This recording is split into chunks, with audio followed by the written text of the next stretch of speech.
Hola mi gente, es un placer saludarles, bienvenidos a un nuevo caso en Mentes Retorcidas.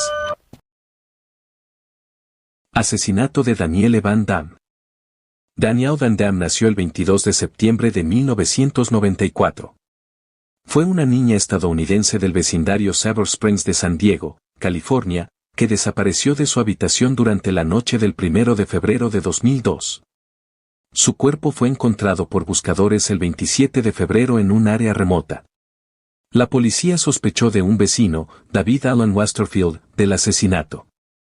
Fue arrestado, juzgado y condenado por secuestro y asesinato en primer grado. Fue sentenciado a muerte y actualmente está encarcelado en la prisión estatal de San Quintín. David Westerfield.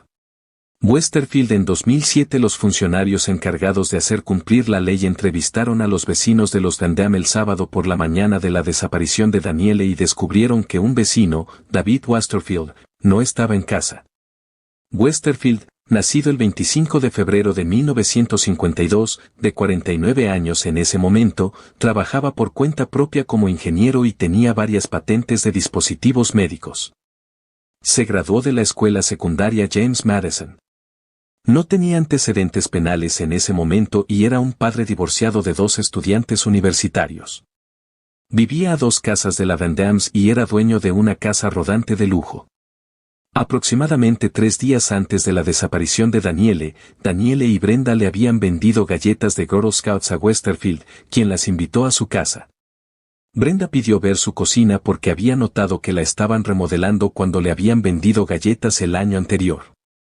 El sábado por la mañana, Westerfield recogió su casa rodante en otra parte de la ciudad, la llenó de suministros y salió de casa a las 9:50, minutos después de que Brenda llamara al 911 para informar que Danielle había desaparecido.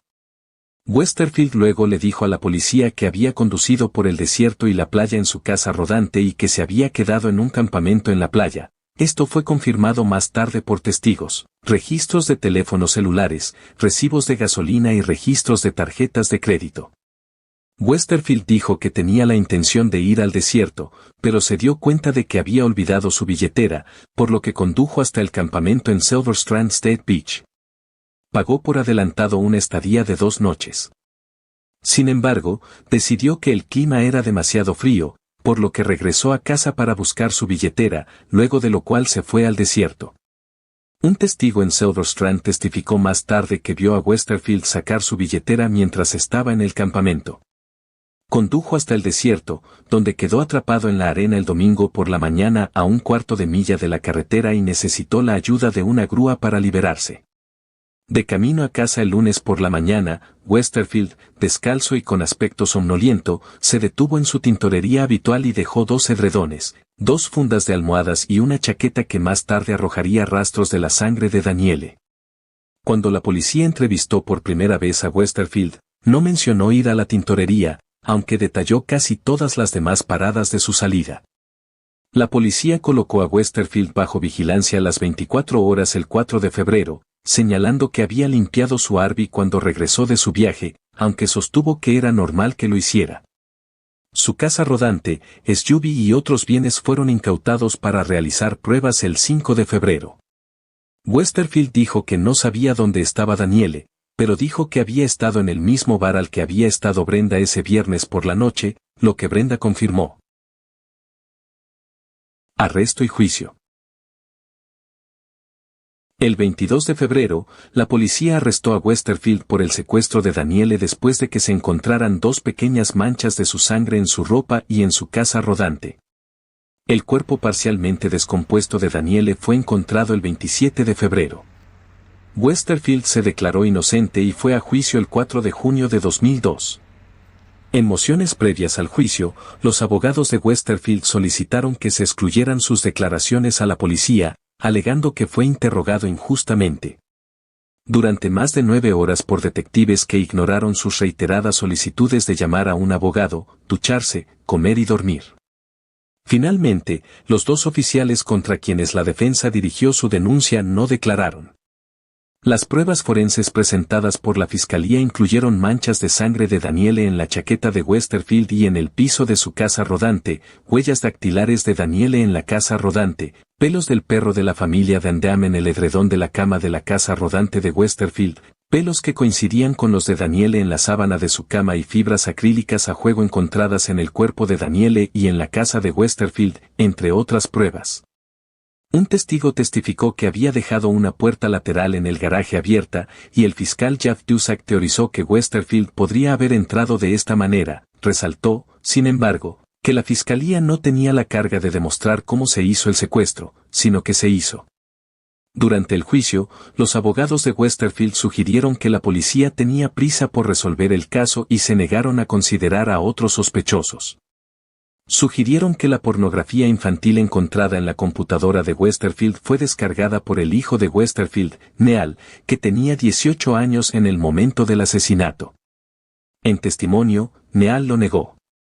Parte de la defensa de Westerfield se centró en el estilo de vida de los padres de Danielle Van Damme, quienes, según ellos, tenían un matrimonio abierto, eran swingers y fumaban marihuana en su garaje con regularidad. La defensa sugirió que debido a este estilo de vida, podría haber otras personas en la casa esa noche. Para establecer una coartada para Westerfield, la defensa llamó a 3 entomólogos que testificaron que los insectos colonizaron el cuerpo de Danielle por primera vez a mediados de febrero, mucho después de que Westerfield estuviera bajo vigilancia policial. El entomólogo de la acusación testificó que el cuerpo de Danielle podría haber sido colonizado ya el 2 de febrero. En los argumentos finales, Feldman argumentó que no se encontró evidencia de Westerfield en la residencia de Van Damme o en el lugar donde se arrojó el cuerpo, y que un cabello extraño que se encontró debajo del cuerpo de Danielle no era suyo. En refutación, Dusak argumentó que es plausible que un intruso ingrese a una casa sin dejar rastro de evidencia, especialmente si está tomando las precauciones adecuadas. Por el contrario, argumentó Dusak, la naturaleza y el volumen de las pruebas de seguimiento de Danielle en la casa y la casa rodante de Westerfield y en su chaqueta, no permiten una explicación razonable que no sea la culpa. El juicio duró 2 meses y concluyó el 8 de agosto. El 21 de agosto, el jurado encontró a Westerfield culpable de asesinato en primer grado, secuestro y posesión de pornografía infantil. Durante la fase de sanción del juicio, la sobrina de Westerfield, de 19 años, declaró que, cuando ella tenía 7 años, su tío entró en la habitación de su hija, donde la sobrina pasaba la noche con sus padres mientras asistía a una fiesta, y se despertó para encontrarlo frotándose los dientes. Dijo que le mordió el dedo tan fuerte como pudo y luego bajó las escaleras para contárselo a su madre. Westerfield fue interrogado sobre el incidente en ese momento por su cuñada, donde explicó que había entrado al dormitorio para ver cómo estaban los niños y estaba tratando de consolarla. Entonces se olvidó el incidente.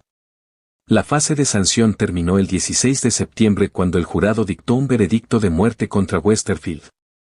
En enero de 2003, el juez William Mudd condenó a muerte a Westerfield. Secuelas.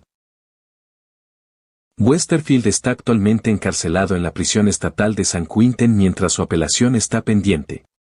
Debido a la continuación de la moratoria de las ejecuciones en California en 2006 y al fallo de julio de 2014 sobre la inconstitucionalidad de la pena de muerte en California, no se sabe si Westerfield será ejecutado o cuándo. Van Damme demandó a Westerfield, pero el caso se resolvió fuera de los tribunales. Los Van Damme recibieron $416,000 de varias compañías de seguros que aseguraron la casa, el SUV y la casa rodante de Westerfield. El acuerdo también evita que Westerfield se beneficie de su crimen. Cuando terminó el juicio, los medios de comunicación, citando fuentes policiales no identificadas, informaron que los abogados de Westerfield estaban a solo unos minutos de negociar un acuerdo con la fiscalía cuando un grupo de ciudadanos privados organizados por el Centro de Recuperación de Laura encontró el cuerpo de Danielle. Según estos informes, según el acuerdo, Westerfield habría llevado a la policía al sitio donde se encontraba su cuerpo, a cambio de una sentencia de cadena perpetua sin libertad condicional. Tanto la fiscalía como la defensa se negaron a comentar sobre estos informes. Muchas personas, incluido el comentarista de Fox News Bill O'Reilly, expresó su indignación por la revelación, alegando que los abogados de Westerfield engañaron al jurado al proponer un escenario de secuestrador desconocido a pesar de que su cliente dijo que conocía la ubicación del cuerpo. Sin embargo, especialistas legales señalaron que los abogados defensores están obligados a montar una defensa vigorosa sin importar su propia opinión sobre la culpabilidad o inocencia del cliente. En los meses posteriores al final del juicio, se entregaron a los medios cintas de audio de Westerfield siendo entrevistado. Durante su primera entrevista, se le escucha pedirle a un oficial que deje su arma aquí por unos minutos en una aparente sugerencia de que le gustaría suicidarse. En una entrevista con la policía, les dice a los investigadores que no se siente emocionalmente estable. En una entrevista se le dice que reprobó una prueba de polígrafo. Westerfield dice que quiere una nueva prueba y que no estuvo involucrado en la desaparición de Danielle. A fines de 2003, la policía de San Diego recibió una carta de un tercero confesando el asesinato de Danielle. El autor afirmó ser James Salby, un hombre acusado de varios delitos relacionados con el sexo en 5 estados, incluido el área de San Diego. Tanto la policía como Dusek leyeron la carta y la consideraron poco creíble. Sin embargo, Dusek envió la carta a la oficina del abogado de Westerfield, Stephen Feldman, quien se negó a comentar. Shelby, quien también se atribuyó la responsabilidad del asesinato de John Bonet Ramsey, se suicidó mientras esperaba la sentencia en Arizona el 22 de noviembre de 2004. Un episodio de Animal Witness, una serie forense basada en animales en la cadena de televisión estadounidense Animal Planet, se basó en la creencia de que los pelos que coincidían con los del perro de Danielle, que se encontraron en la lavandería de Westerfield, en su Arby y en su edredón en la secadora. Limpiadoras. Primero se puso el pijama cuando se acurrucó con el perro, y luego la llevaron en pijama a su casa y a la casa rodante de acuerdo con el principio de intercambio de Locard. ¿A qué se refieren con la teoría de Locard? Les explico. Principio de intercambio de Locard. En ciencia forense, el principio de Locard sostiene que el perpetrador de un crimen traerá algo a la escena del crimen y se irá con algo de él, y que ambos pueden usarse como evidencia forense. El Dr. Edmund Locard fue un pionero en la ciencia forense que se hizo conocido como el Sherlock Holmes de Lyon, Francia. Formuló el principio básico de la ciencia forense como, cada contacto deja un rastro.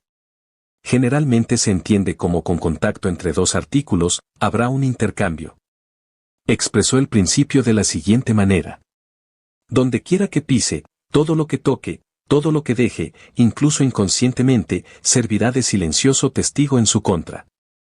No solo sus dactilares o sus huellas, sino su cabello, las fibras de su ropa, el vidrio que rompe, la marca de herramientas que deja, la pintura que raya, la sangre o el semen que deposita o recoge. Todo esto y más testifican mudos contra él. Esta es una evidencia que no se olvida. No se confunde con la emoción del momento. No está ausente porque los testigos humanos lo estén. Es evidencia fáctica. La evidencia física no puede estar equivocada, no puede cometer perjurio, no puede estar completamente ausente. Solo el fracaso humano para encontrarlo, estudiarlo y comprenderlo puede disminuir su valor. Legado. Un paso elevado en la Interestatal 8 en El Cajón ha sido nombrado paso elevado en memoria de Danielle Van Damme. Está cerca del lugar donde se encontró su cuerpo. Los años posteriores al asesinato han llevado a un aumento de los niveles de conciencia sobre el crimen en los vecindarios de San Diego, así como a la institución de fondos y beneficios hechos en su honor. Su familia todavía vive en el sur de California. Han formado una fundación. Danielle Legacy que trabaja para promover el voluntariado que iniciará cambios positivos que pondrán la seguridad de nuestros niños en primer lugar. Fue un terrible caso, amigos. Cuéntenme qué les pareció. Por mi parte es todo, gracias por ver o escuchar nuestros casos. Mentes retorcidas.